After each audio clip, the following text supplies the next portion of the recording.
Welcome to Small Talk by Sfarim Chatter. I'm Nachi Weinstein.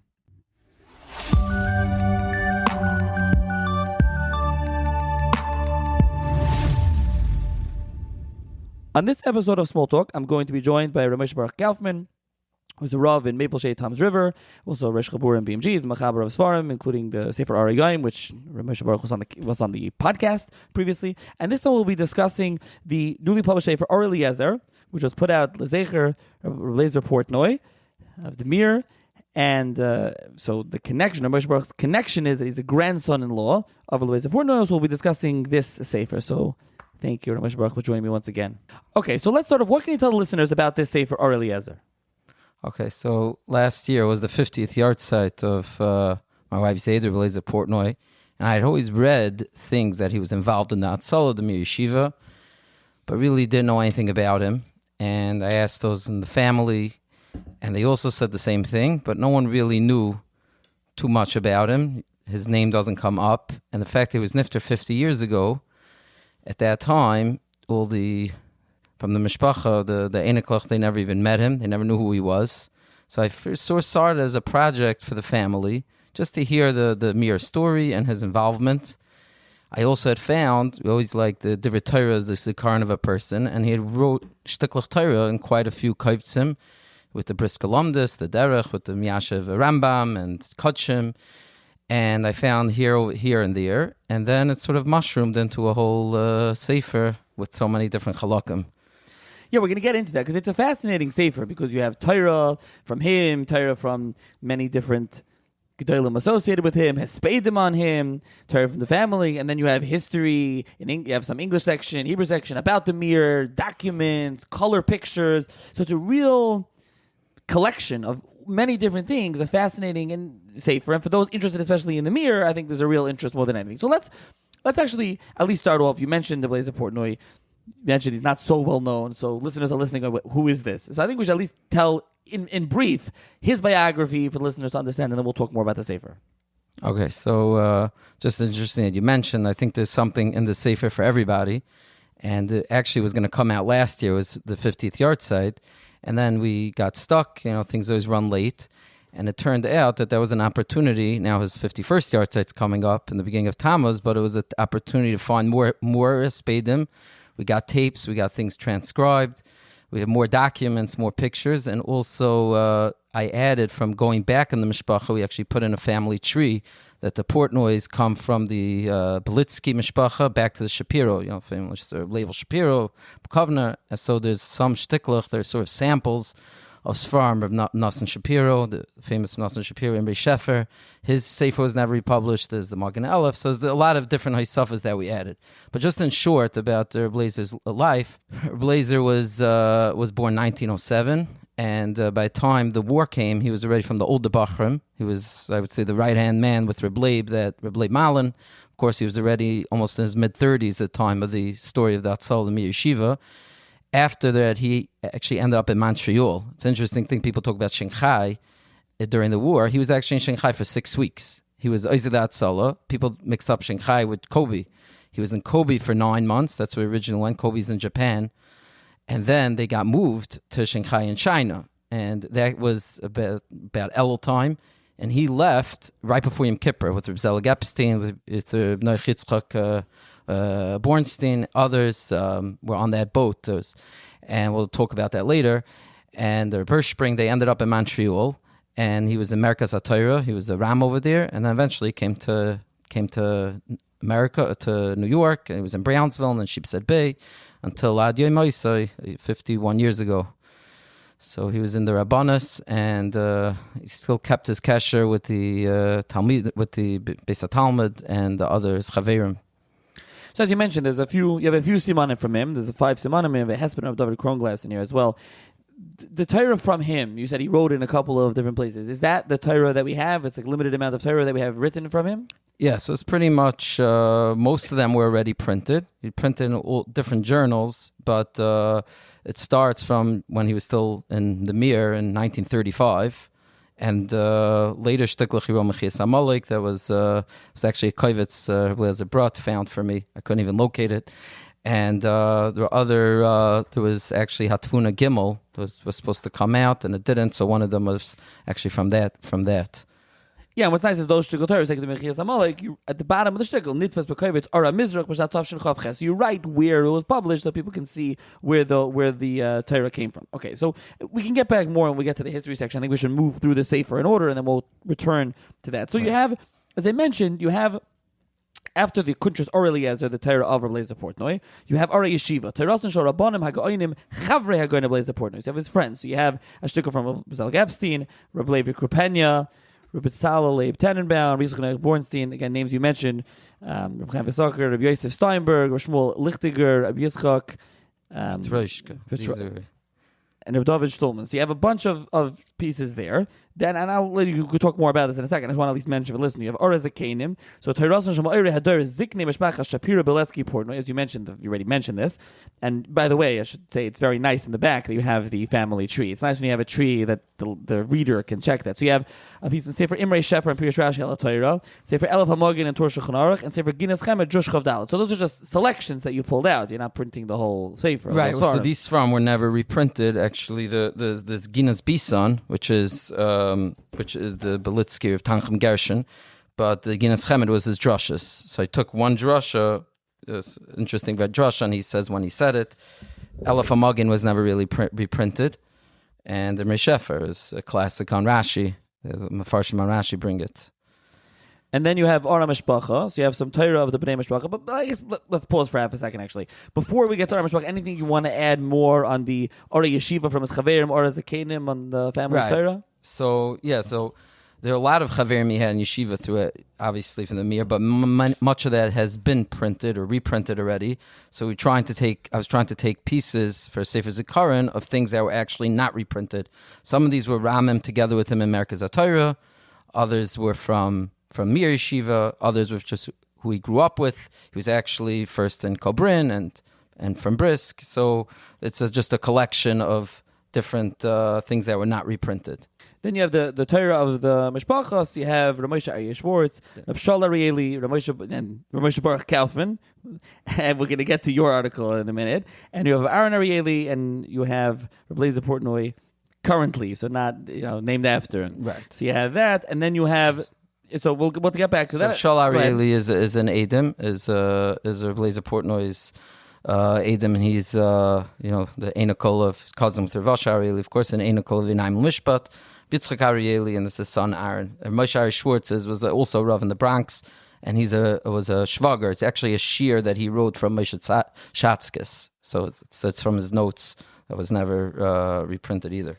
Then you have Aryukaris. You have a collection of Hespedim that were said on the Blazer Portnoy, which is a real lineup here. You have Moshe Feinstein, Chaim Shmulevitz, Michael Feinstein. You have Nosonot Beletsky, Moshe Vernick, and Moshe Aryeh Schwartz, who we just said before. So then we'll get to the history section. So there were two Levayas, which then he was first in Brooklyn and in Shul and Sheepshead Bay, and then in Eretz Yisrael.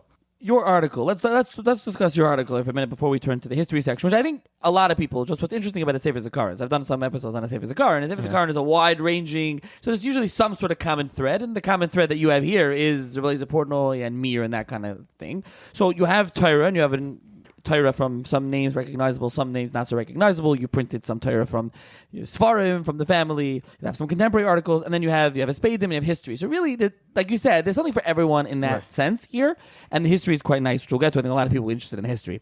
But let's turn to your article. Your article, so you have, we discussed previously, Zmanim, Dateline, all these kind of time-related subjects that many people find esoteric or complicated. This is your field. So this is what you wrote about, the Dayline, and this is something it's your field, so you wrote about it, but also it is related, as we were talking before, and it comes up when we discuss the Mir, especially in this context.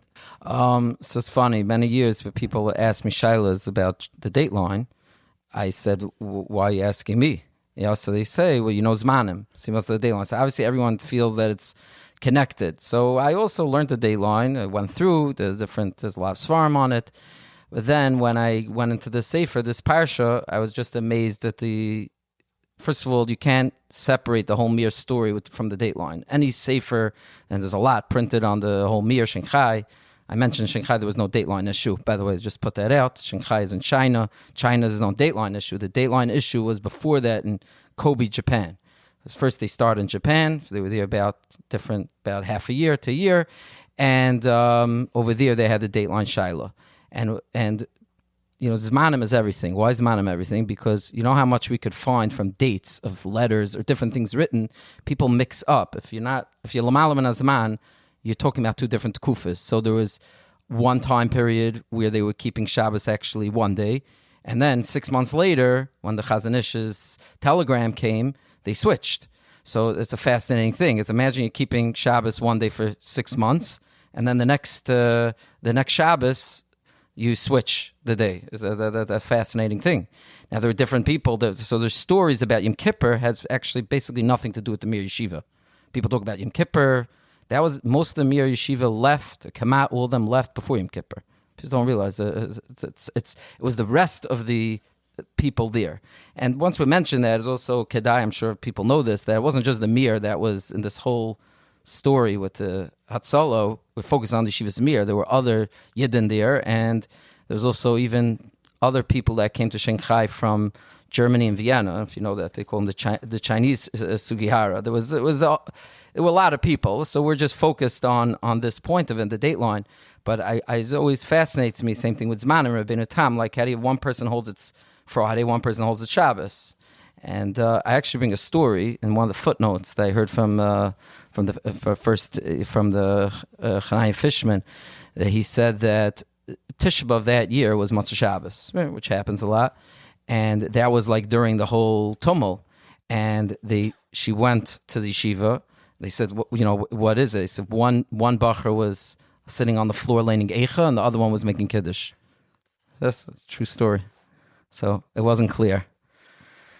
Wow, so you kind of wrote this article about the Dateline, even though, like you're saying, really Zmanim and Dateline are different things. They're just maybe cousins. Right. Because who thinks Dateline's Lamaisa? But this is where it came Lamaisa. And now today it's coming Lamaisa because people are traveling. Everyone wants to go to Hawaii. Everyone wants to go to Japan. Everyone wants to go to New Zealand, Alaska. So it keeps coming up.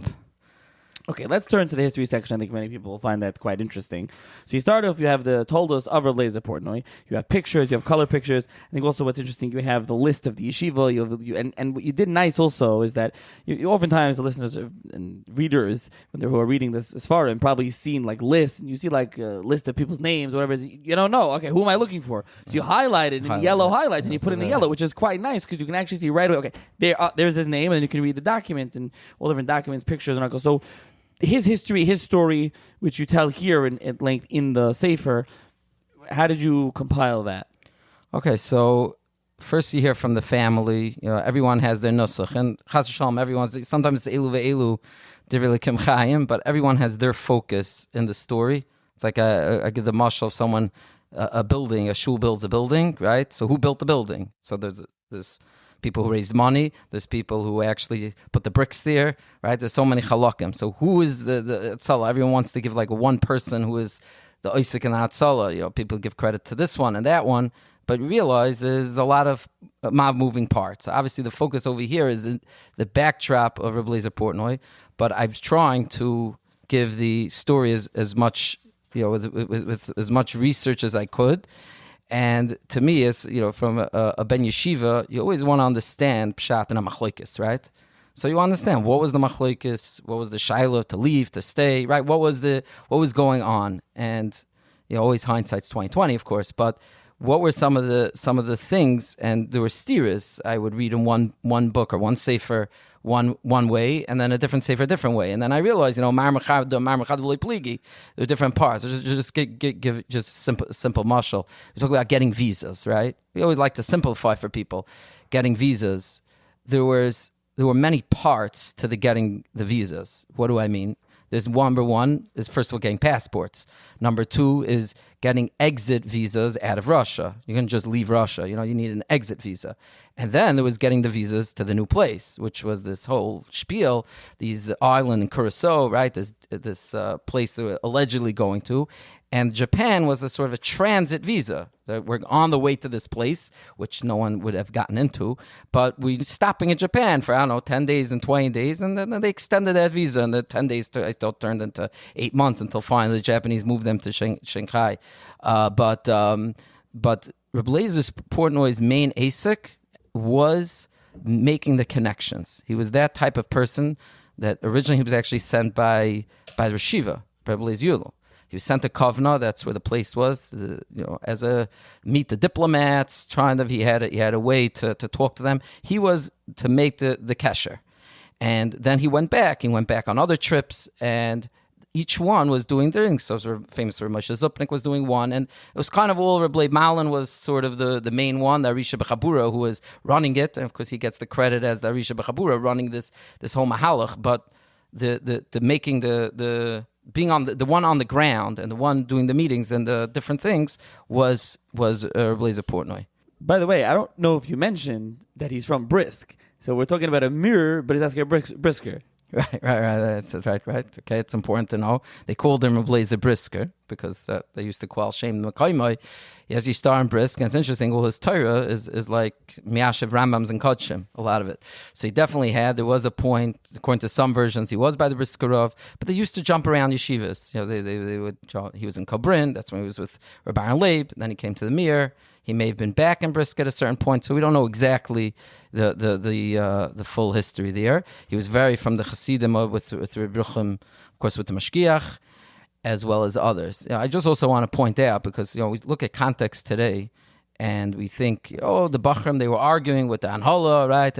So just today we think of a Bacher. What do you think of a Bacher? You think he's a Bismedrash Bacher. He's 19 years old. The Anhola is like 40 years older than him, right? And he's in yeshiva for a year or two. This was like their life. They were, a lot of them, they were like mid-30s. And they were there in the yeshiva for like over 10 years. Some of them close to 15 years. So you imagine, it wasn't like the type, they were kind of mahalach. They were already some close to 40 years old. So they had more opinions than a 19-year-old yeshiva bacher today. That's for sure. But probably the most eye opener for me was that just in the history that no one had a really havamina that the Germans were coming. Do you know that? It was a surprise, pretty much a surprise attack. There was the treaty between Russia and Germany, between Stalin and of course the Ribbentrop-Molotov agreement, pact, and no one thought that. The question was staying in Russia. And Russia, of course, was also anti-Torah, and that was the question. So Rabbi Malin held that we can't stay. You can't darbe nachash b'kfifa achas. We have to get out, and even though it involved tremendous risk, you're going to the authorities and you're saying you want to get out. They had a whole spiel how they did it, but it was considered a dangerous thing. But no one was really thinking the Germans are going to come. That's one important point. As you went through this and you compiled this Mir history, and as you said, there are many that are interested in Mir history, Davi Safir, Yehuda Geber, of course, and many others. So you said you came across some things that as you were researching this and compiling this, not massive, but decent sized history of Mir as it relates to Lazer Portnoy.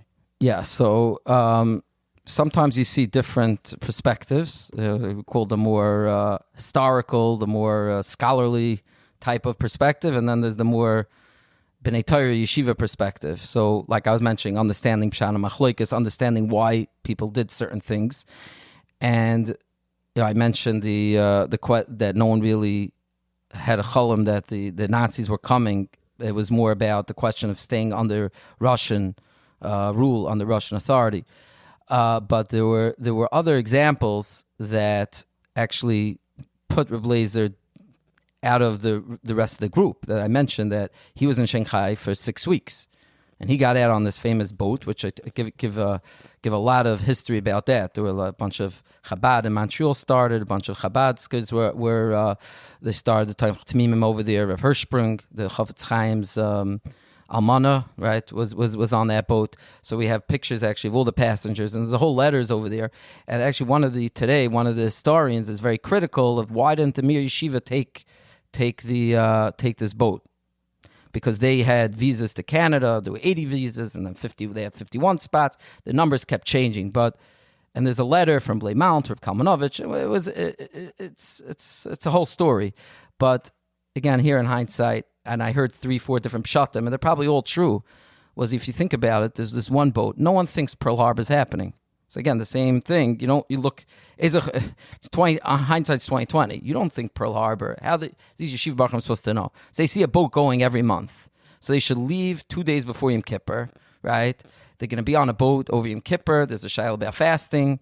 Then you have Sukkot, Simchas Torah together. So you take the 30, the oldest bacher and the biggest bacher. It would be very difficult for the yeshiva. So you think, let's wait till everyone can get the visas. We'll go in a month or two. And Lamaisa, they only sent Rabbi Lazer Portnoy and Rabbi Yitzchak Noyach and Rabbi Zelig Epstein. Those basically the only ones. I have marked that out. By the way, there's the Hapardas Journal was doing everything real time. It's very interesting. If you look in Hapardas, you see from all the years, starting from 1933, every month or 2 months, you see more information, how slowly the information was coming. So they talk about, there's this boat, and they would welcome Baruch, and they made a whole thing about it. But the point is that why didn't they leave? It's not such a big kasha at the time. They'll leave in a month. The next month was November of 1941, where something happened they missed, and there were actually there's a book, Mir in Manila, who's stuck. Him and a couple of others, they actually did get out, and they were stuck in the Pacific the whole war. It's unbelievable. But all the other ones, and then Pearl Harbor came, and then they were stuck in Shanghai for 5 years. And Shanghai wasn't a Gan Eden. I think people know that also. Of course, they were saved. Their lives were saved, but were very hard times. And even getting into America, even after the war, and they were stuck there till the end 1946. It was a very long time. So I'm saying one person could be there for 6 weeks, and one was there for 6 years. So that's another important chiluk. So you have a lot of that here. As I said, you have pictures of all the different rabbanim that were involved, different people as well, including, you have the Dutch businessmen and diplomats, Sugihara. You have pictures of Lazer Portnoy's passport. You have pictures of lists. You have pictures of, and those are color. You have, again, pictures of lists. You highlighted them. You have pictures of from the journals. You put there's pictures of telegrams. You guys. You have a lot of different things in here, and you really tried to put them in color. You had you mentioned America's Torah in Montreal. You had a picture of the yeshiva. You tried to really illustrate it well with a lot of pictures, and this is lengthy. This is all in Hebrew, and then you have some English articles in the back as well.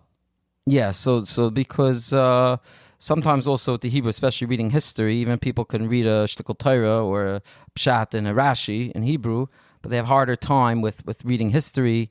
That's not so easy. So just have a basic English bekitzer version, and you'll see over there that there's maybe some chedushim. I also mentioned that you mentioned the different pictures of the different people.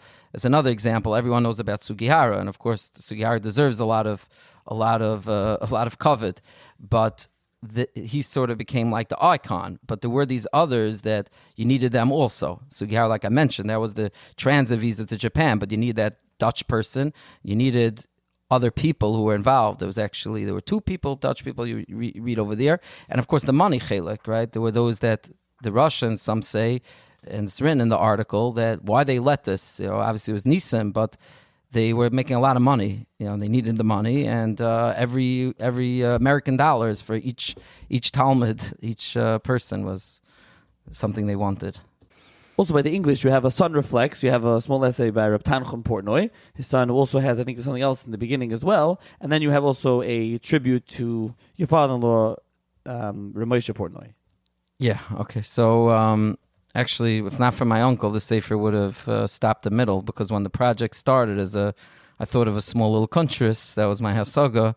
And then both my uncles are Shal Arieli, but of course, Tanchum Portnoy, they pushed and they said, the legacy of Lazer Portnoy is someone, and he mentions this in his introduction, as someone who came into the Mir as a young Yasim, like he wanted to make something of himself, and it turned out, look what we have over here. And this is this Sefer, and he supported it, and it was really his giving me the encouragement to actually Tanchum Portnoy put out also the Mechan Yerushalayim through him, his Madura of the Guinness Bisan of his Elta Zayda. So this is already his second Sefer, so it should be, I tell him it should be his chus.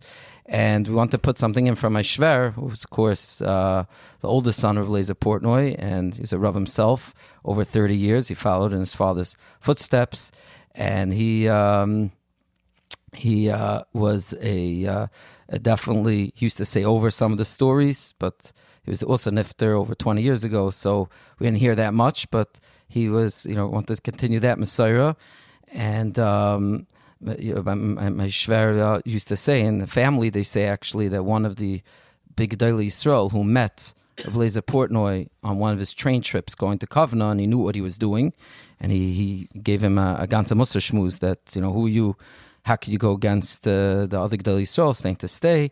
And he knew this Rabbi Malin, and that's what they say. I think Rabbi Shmuel Birnbaum used to say that he spoke actually by a 20th yard site for Lazer Portnoy 30 years ago, and he said because the Rabbi Malin felt that he was so kind of the derech of his Rebbeim that he felt he was b'makam what Rucham would say and the other Gedolei. But and he said that after this Gadol asked Rabbi Lazer Mechila in America. He said, but anyway, so it's just a story. So it should be for him as the Karan, and like they say, the retire heinin zechroinam, but just people learn the history, and usually end off and say, who is the sefer for? And I think you said throughout, you think it's really for everyone, especially for those that are interested in the mir. Yeah, so of course, anyone interested in the mir, any piece of any mir, there's like it's a whole Hasidus already. So of course, that's them. But people are just interested in different topics, like we said, the Torah that's put in are like various topics in Torah. So of course, it has good different Torah things that weren't reprinted, and obviously the Dateline piece is very important. That's a Kuntres Ora Mizrach. But there's also, besides that, like you see, there's Chumash, there's different from different Gedolei Yisrael, and so it's really packed in a lot of things. Like every Sefer Zikaron, it's like a journal in a way. It has all different articles. You can take it with you to shul. You read it. Right. I remember the Zikaron Eish Tamid. That was like 1,000 pages, and that's you could get everything in there. So it's sort of a kolbay. So. Absolutely. Okay, so I will link in the show notes for those interested in purchasing a Sefer. It's available through Ali Zayas' website. $25. That, as with everything from Ali Zayas, that includes free shipping. So with UPS shipping, so you order it there, you can get it. Yeah, I just want to mention Ali Zayas is there also a lot of hard work that they put into it, especially with the pictures and getting everything. Yes, you have a connection. You actually just started a Yavitz Gillian, Yaakov Emden Gillian through Ali Zayas, a monthly Gillian. Hopefully, you did the first one before Shavuos. Yeah, so that has to be another. Yeah, session. That's a whole other conversation. Yaakov Emden, the Yavitz is one of your big chassid, let's just say. And so that's for a different time. Yavitz, yeah, exactly. That's for a different conversation. Just wanted to mention that. So I'll link it there. Is it available in the farm stores as well, or mainly through Ali Zayas? Not yet. Mainly through Ali Zayas. It's still, it's a safe as okay. So for those interested, I will link through Ali Zayas. You can purchase it. And thank you very much, Baruch, for joining me once again. Okay, cool.